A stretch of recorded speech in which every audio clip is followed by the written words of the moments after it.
It's me, Trojan. Hey, it's a sign.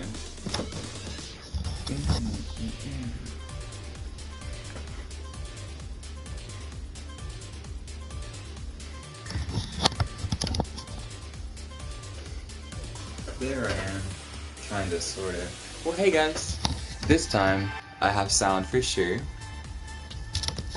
and a face to remind myself that it's okay that I just recorded for 30 minutes with no microphone. It's all in a day's work, right? So I have all my goods pulled up, got my Tekken, I got my notes, and I have my sound, and I have Lili, who is the best character by far. And if you're not picking Lili, you are losing. Unless you're playing a mirror, then Lili's winning, which means we all win. To begin, quick introduction on the girl Lili. Best girl. Super fine, super cool, super fresh, super fly, super amazing all the time. Okay, this is... Stop it, you're distracting me. Anyway, she's really good at a lot of different things. She's good at being aggressive, she's good at mix-ups, she can create space if she needs to with different tools like wall standing form, back turn 2-1, she can like haha step away now. Ha ha ha ha ha ha ha ha. Oh my goodness. Anyway, I'm just so blown away that I had no sound and I was just talking. I'm like, yeah guys, Lili guy, top 10 Lili moves, and no sound, but that's okay. So I'm gonna skip the introduction because I don't want to go over basically how amazing Lili is, because you all know that. And if you don't know that, just hear me out. She's great, she's fun, she's very versatile, and her pros, if used correctly, all her positives can easily take care of any disadvantages she may have. If you are patient and just play your best game, it'll all work out. So without further ado, I'm going to do a new top 10 video, this time with sound. So I did this, I typed it up, I highlighted, and I did it with no sound, so I promise I'm not going to waste your time. I'm just going to get right to the good stuff. So without further ado, top 10 moves with Lili. Number 1 is back 1. Super fast, super quick, comes out at 17 frames, and you get the sidestep after. So if they track to their right side, then it would be better to do it on player true side. Player... I don't think it's gonna switch. Ooh, okay, there we go. On player true side. Because, depending on what side you're on, will determine which way she sidesteps. She can't sidestep to the foreground with this move. So if you want to sidestep this way, do a different move. On block, it's +1. Which means if you cancel it, jabs come out at 10 frames, so they clash with other jabs.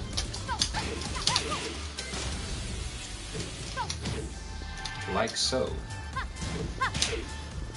So you're not committing to anything. If you can get in with this move, you can start your pressure any which way. If you think the opponent is getting, antsy and they're gonna press buttons, you can sidestep. In that scenario, I was sidestepping the Lili, but you get the point. Super good. It's kind of slow at 17 frames, but frames aren't real. Excuse me.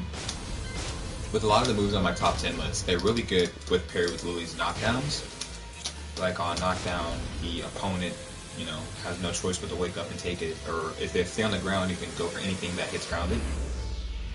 With back 1 forward, it's really delayable, which means you can hold off on doing the second string for a while. and it crushes highs. So if your opponent wants to press buttons because you've been pressuring them, they can't pressure or stop you with jabs. They can do a low jab, but due to the delay, it'll beat out mids if you time it right. And I think that's it with back one. It's great, it's good, use it. Next, with number 2, forward, forward, forward. If you need some frames and you need them now, call JG Wentworth. 877, give me plus frames. Don't sue me. On regular hit, it's +4. And +4 is really good because Lili is a offense character at times. So you can pressure any which way you want to. I'm gonna throw on frame display.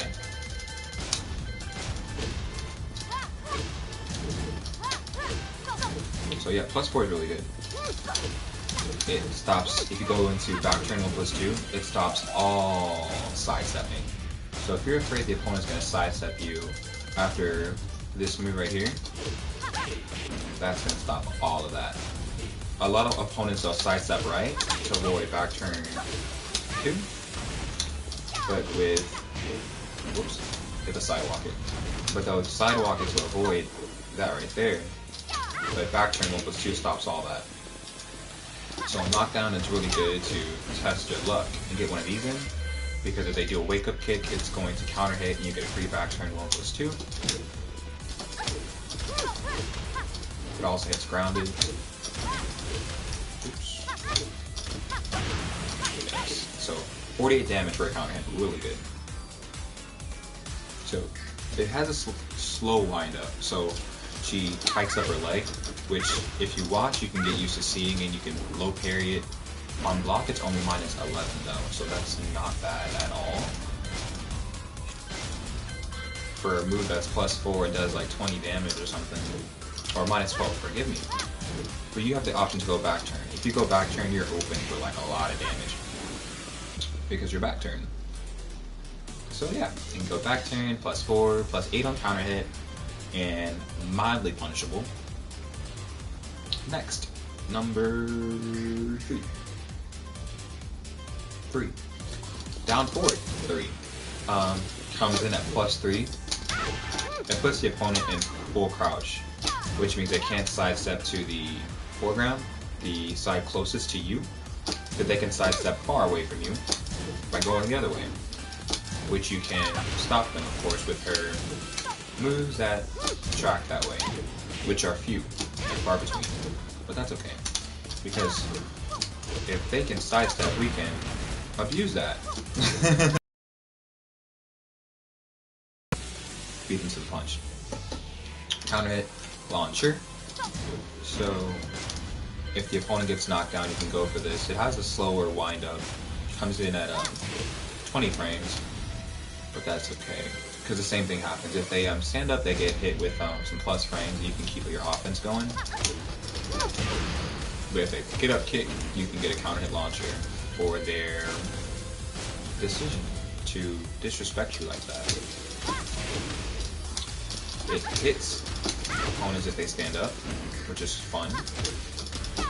If you hit later in the move, you'll get more plus frames, which is really good. And I didn't find it out until now, so I'm sharing it with you guys. Next. Okay, +3 on block, +8 on hit, and a counter hit launcher, and it puts them in full crouch. So super good. If the opponent is now trapped by your amazing offense, you can start to pressure them with back one, slower moves, or forward fours, things like that, because now they are, they're trapped in your offense and your submissive hill. Get it? This is called submissive hill. Next, we have number 4. Sidestep 1+2. A big favorite of mine, actually. This one right here is a counter hit launcher. So you can get a back turn launcher for all types of wake up backwards tech, and get them for waking up backwards. But it's only -2 on block, so because it's -2 on block, you can keep your offense going at times. Down 4 after comes in at 14, so you'll duck highs and slower moves, you will beat them. But you can also sidestep or press jabs or even parry if you want to. So yeah, it knocks down a normal hit, which is really good. On Falcon Rom, you get a full combo. Other characters you don't. That's aight. Oh my goodness, where was I? So that's number 5. Oh sorry, that's number 4. We're on number 5. We're moving quick. And so we have all of her jabs. Many different jabs. Many different combinations if you want to just pressure with 1-2 and well, let me put it this way. Her standard 1 jab is +1. So it can't be really interrupted by anything else. It's sidestep it or crush it, or have a punch parry or Tsubaki parry. 2-4 knocks down. So if you have a 10 frame opportunity, you can go for plus frames or you can go for a knockdown. And 2-4 wall splat, so it's really good. I couldn't pick one of these jabs because they're just good in their own way. So I think it's good to mix them up because 2-3 is a low that's -2 on hit. And on counter hit, it is a launcher. Well, not launcher. Ooh, could you imagine? It is a knockdown. And you get a free hit. And 1-2-4 is also a knockdown. They can interrupt it with a jab.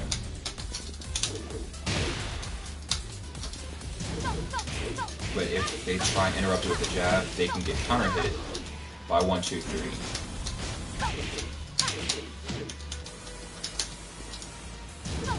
Like so. So it's good to mix those up and keep your opponent on your toes. A big trend with Lili actually is to mix up all of her great tools with her other great tools, so that way you can catch the opponent slipping. And it'll be easier for you to work your magic by switching things up. Because once you get them frustrated, they'll start making more mistakes and they'll maybe fall into patterns that you can predict and punish with bigger moves like Matterhorn or even, a 3+4.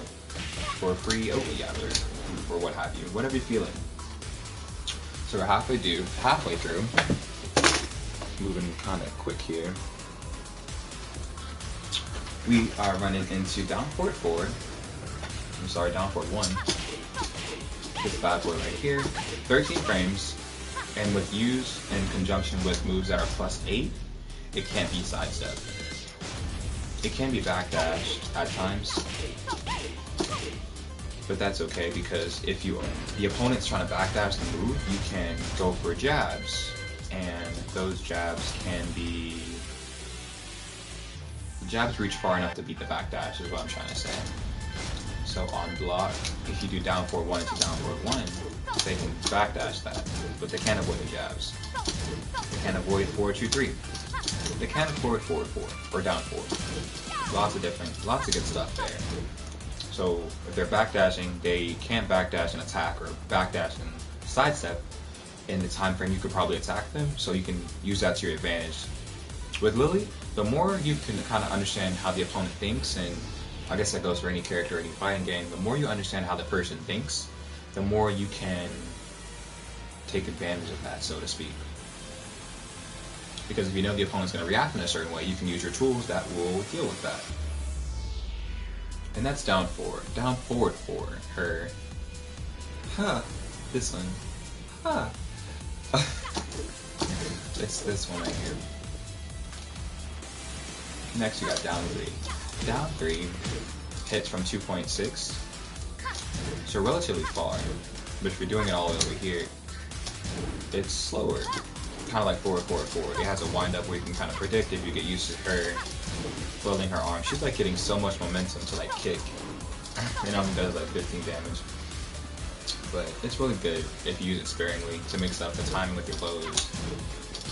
For instance, you can go for a deep one, or with all these together, you can really mix up your timing to get the opponent to not be able to block you or punish you correctly, because you're mixing in so many different elements in her gameplay. It's +1 on hit, so it can be used for frame traps at the wall,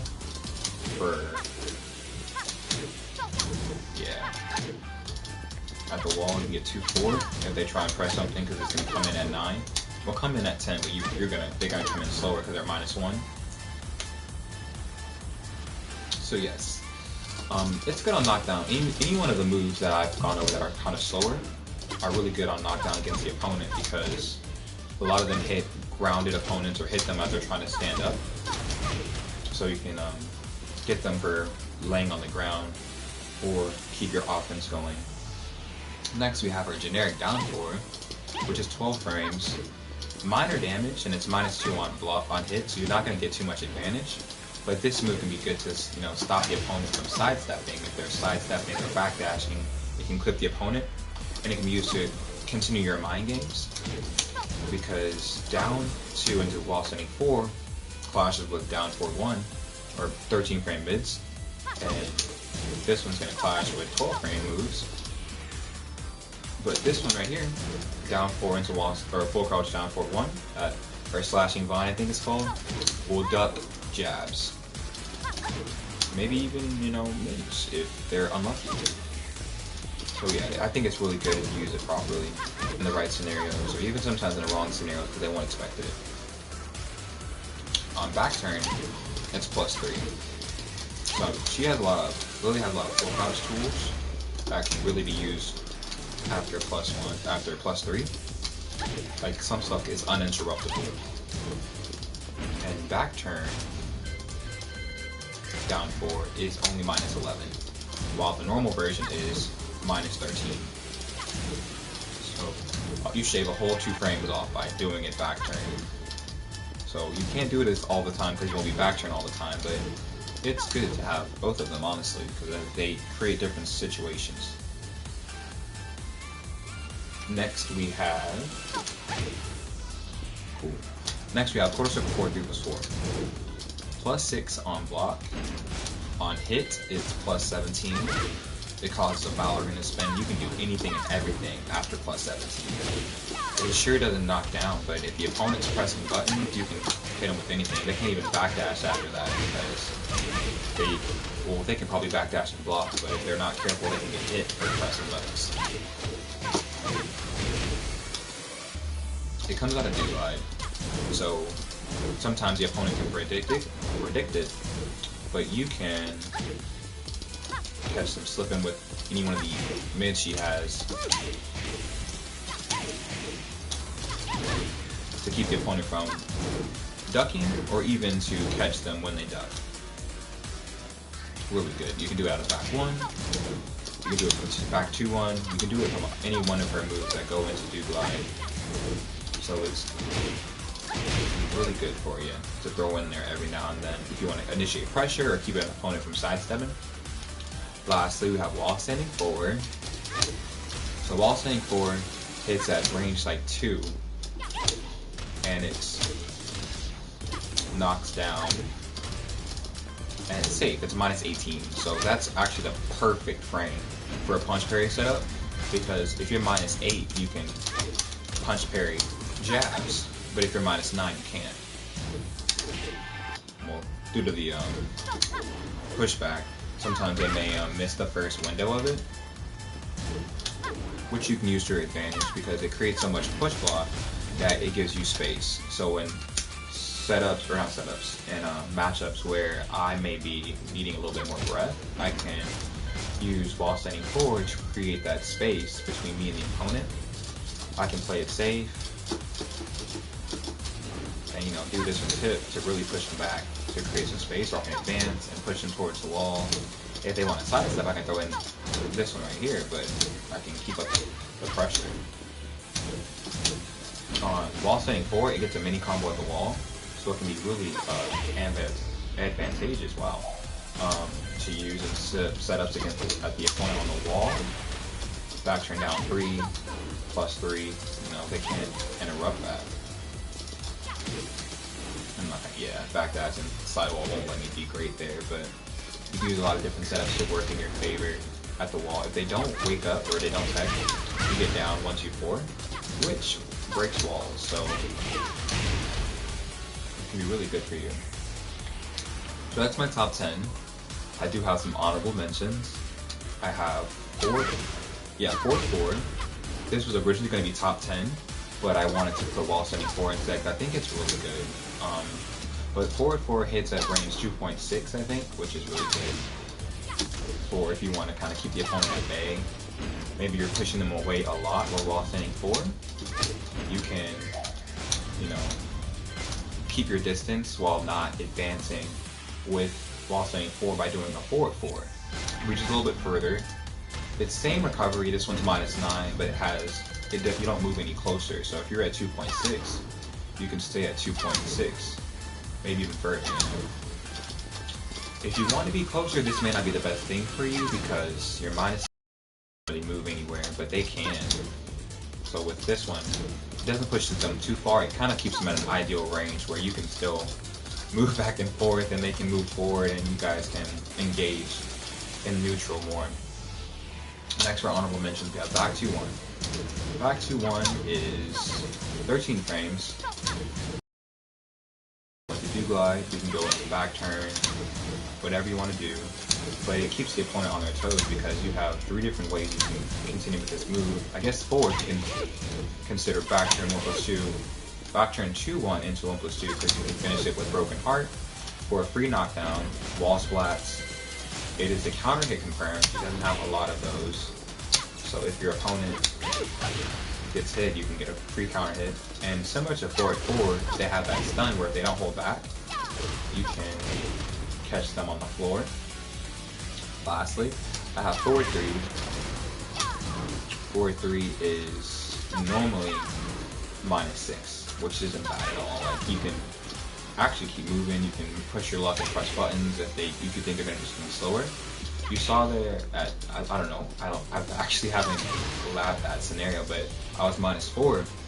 You can kind of get some fuzzier frames because this move, it has the 20 to 22, which means it's more active for a couple more frames, similar to down forward 3.